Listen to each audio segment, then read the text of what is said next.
Julia. So, as I'm sure you know, you've had the most scandals out of all the candidates. Um, why should the American people trust you to lead our country? Why are you still a strong candidate despite your mistakes? I think the fact that I've made mistakes makes me stronger. I think you can't expect anyone to be perfect all the time, forever.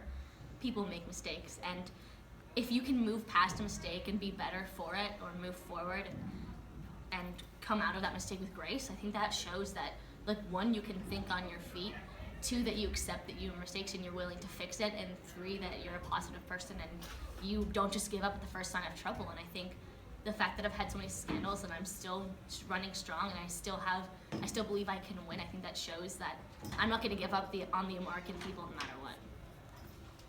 All right. So throughout this campaign, the media has kept a close eye on each of the candidates, who for the most part have had a lot of the same beliefs and stances. What makes you an outlier, and what makes you different or better?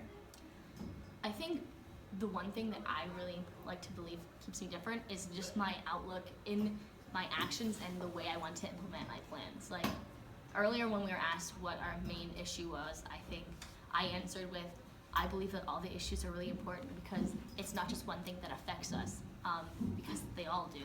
And I think that's the type of outlook and the type of mindset you have to have as a president.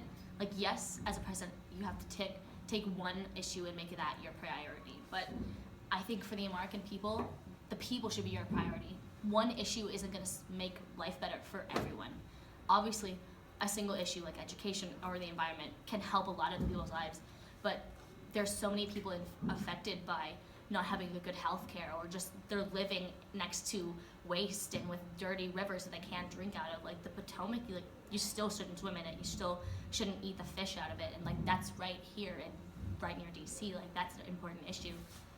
But there are also children out there not going to preschool. There are mothers who have to leave their 3-month-old if they want to get paid again, because they don't have maternity leave that expands throughout the first year of your child's life, which is where they develop the most and when a child should be with its mother.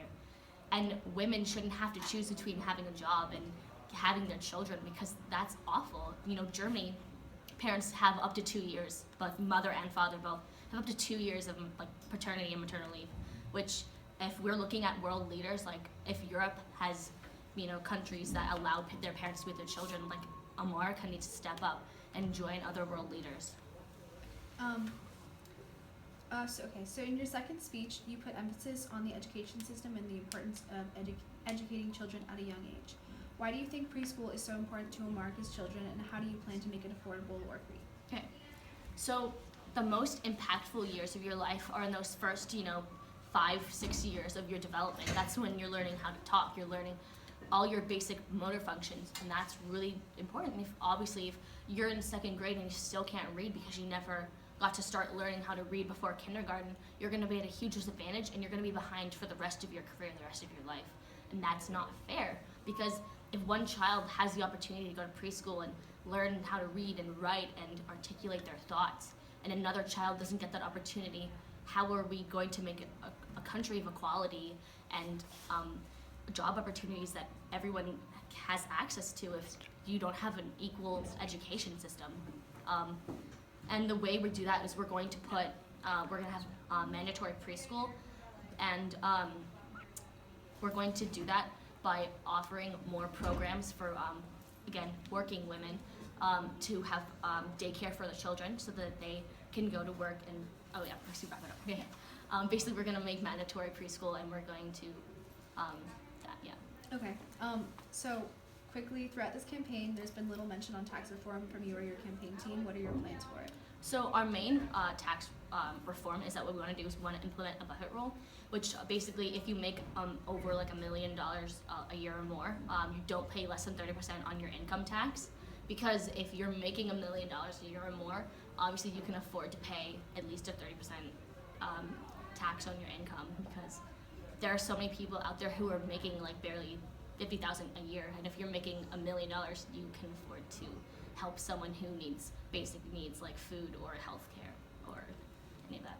Okay, and then the last question is just, so this is your final interview with the media. This is your chance to let the people know why you should be our president. Why should people vote for you? Under 30 seconds. Under 30 seconds, wow, okay.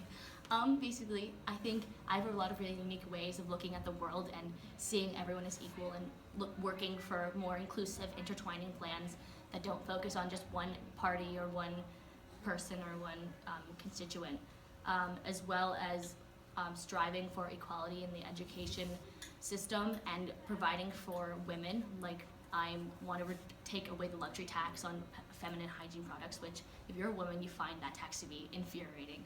I don't think any of the other candidates have thought about healthcare in that sense of providing for women the way that I have, and they've spoken on it because that's really important for me as a woman.